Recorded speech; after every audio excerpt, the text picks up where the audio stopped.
Okay, well, I'll tell you another story. I told a story last night of something that happened to me when I was in my mid 20s and sleeping on the couch in my living room when I had an apartment. Um, anyway, back in the early 1990s. But an, an apparition that came and scared me half to death. Anyway, I believe that there was demonic activity in that building, and I'm not alone in that. There are many people who have lived in that building and felt the same way and had weird experiences and stuff, you know. In some cases, frightening experiences like the ones I had. But I'll tell you another story anyway about me sleeping on my couch in the early 90s. I was recovering from the pneumonia. I nearly died from pneumonia, and my lungs are still scarred from it. I have permanent lung damage because of it. But anyway, for a long time I couldn't sleep flat in the bed, so I used to prop myself up on pillows on the couch and sleep that way so that I wouldn't choke in my sleep. There was one time I tried laying flat on my back to sleep at that time, laying flat, and I woke up with my mouth full of blood and terrible pain. And what had happened is I'd stopped breathing, and I was grinding my teeth on my tongue. I literally was sawing through my tongue with my teeth.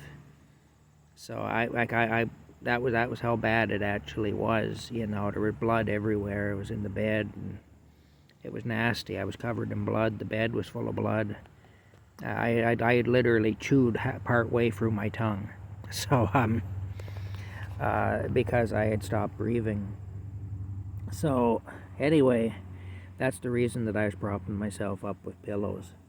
But this one time, now I should tell you a little bit of background here. I had a rocking chair in the living room, and there were two big windows at the end of the living room. The living room was kind of a long, narrow room, and my couch was along one wall, and the door to the living room would be ahead, and behind me, if I was sleeping on the couch propped up, were these two windows. They were big windows that went from about 3 feet off the floor right up to the top of the room, and the ceilings in there were like 18 feet high, just to give you an idea. And these were the original old wooden windows from 1911 when the building was built. And so, was it 1911? Yeah, 1911 is when the building was built. I had to think about that for a minute. But they were the original wooden windows, and they had been neglected. So they were quite drafty. Anyway, that factors into the story. I woke up, again in the wee hours of the morning, and I heard this creaking sound. And of course, I'm half asleep, and I look in the direction. I kind of turn my head like that, and I look in the direction of the creaking sound, and I see my rocking chair doing this. You know, nobody in it, just the chair doing this on its own. Of course, again, because I was already on edge because of other things that had happened there, that freaked me out a little bit, and also because I was half asleep, so my brain wasn't working just the way it should have been.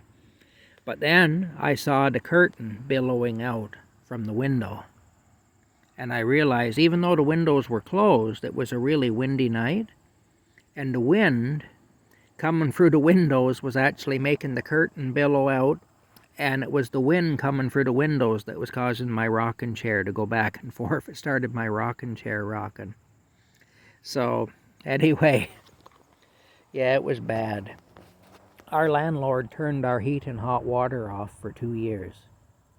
That was the big dispute I ended up having with him. It was a few years before I left there, but then the writing was on the wall. Once I got into it with him over that, I knew I couldn't stay there much longer. That's when he started making death threats against me, and all kinds of stuff went on. He spread rumors about me around the building, that I wasn't paying my rent and everything, which wasn't true. I had always paid my rent. And he sicked the police on me. He had the local police in his back pocket, and so I was being followed around by them and harassed by them because I had come up against my landlord.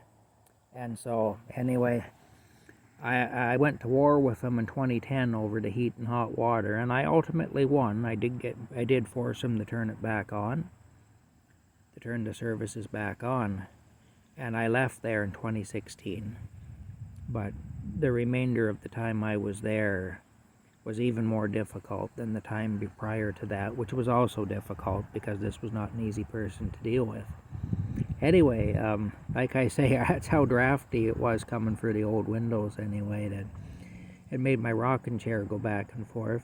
And I woke up hearing the creaking of the chair, and of course, like I say, I was already on edge because of other things that had happened, like that story I told you about that weird thing that appeared to me, which you have to go and look at the video there.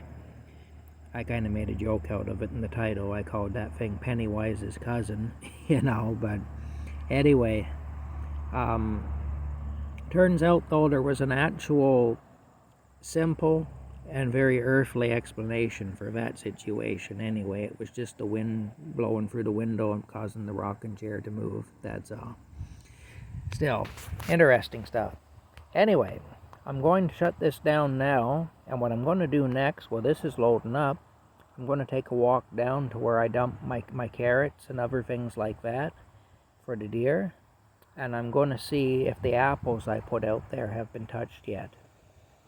So anyway, I'll make a video of that when I go down there. I'm going to load this up, and then I'm going to start the camera up again, and we're going to go down there and have a look. So we'll see you later.